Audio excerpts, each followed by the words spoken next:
I'm aware that, Donald Trump's doing great things for this country. UFC fighter Colby Covington is back at it again. Good luck, champ. Thank you. Appreciate it, Mr. President. Covington prolonged his career by sucking up to Donald John Trump. What was your big break? They were like, we're not re-signing you. Doesn't matter if you win. We don't like your fighting style. We don't like that you're not entertaining and you're not a character, because this is the entertainment show business. So I go out there and I completely prove them wrong with the show aspect and the entertainment aspect. And I shoot this promo on the Brazilians. And I say, hey, you guys are all a bunch of filthy animals, and Brazil, you're a dump. And admitted on Candace Owens' show to being a sellout. He needed an edge to add some color to his otherwise gray existence in MMA, wrote Forbes. Just trying to enlighten myself. Thus, he pandered hard. This was pre-jaw break, for the record. All the athletes that don't want to go support our president, then they should go try that act over in another country. See how well they do over there. And spewed line after line to dog whistle to conservatives. It's a joke. They're taking these people that are complete terrorists. They're taking these people that are criminals. These aren't people that are hardworking Americans. Calling Black Lives Matter terrorists, along with a slew of racist and misogynistic lines. His recent strategy? And, John Anik, dude, I don't want your kids to grow up without a dad. Just realize you live in Boca. I live in Miami. You're not too far from me, so you better shut your mouth. He has chosen to threaten the life of UFC play-by-play man John Anik, a beloved figure in the sport. Ariel Helwani weighed in. The stuff with John Anik was so far in the territory of bad taste. He's a character. He's not going to do anything. But you're talking about the face of the UFC in many respects. You're talking about the guy who hosts the press conferences. You're talking about the lead play-by-play guy of the UFC. If the UFC doesn't do something about this, and I don't mean a statement, I don't mean any bullshit like that. Like, someone needs to tell him, you can't talk about our play-by-play guy like this. Like, what, you're trying to pick a fight with the play-by-play guy because he had Bilal Muhammad on his show?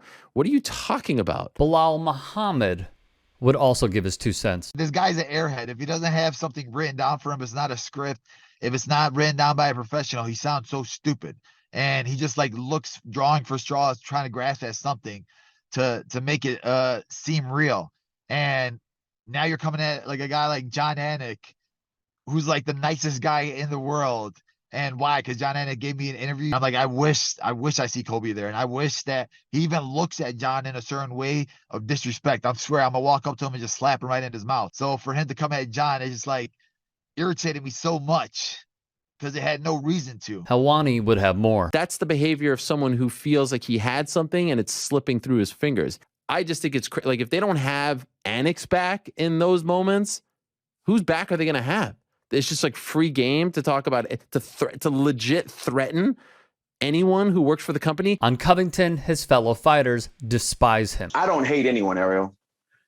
But if there was a line right before hate, Kobe's standing there. Why do you hate him so much? He's everything I dislike about mixed martial arts. He's a cartoon character. Everything he does is for an extra click, view. None of it's authentic. He's just a fake, a phony, And it wasn't just Dustin Poirier. He's a culture vulture, beach headphones, rapping every song. Thought he was a gangster because he was hanging around with Masvidal. He was completely bipolarly opposite. So who's the real Colby Covington?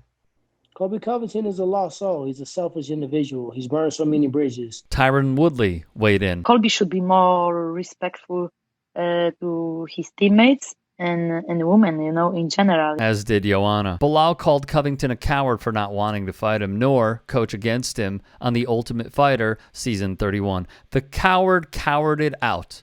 That's what he does. He says no to fights. Then, according to Bilal Muhammad, the UFC tried to book an event where Colby Covington and he would face off in London. Muhammad said Colby Covington turned it down. And he has good reason to turn it down.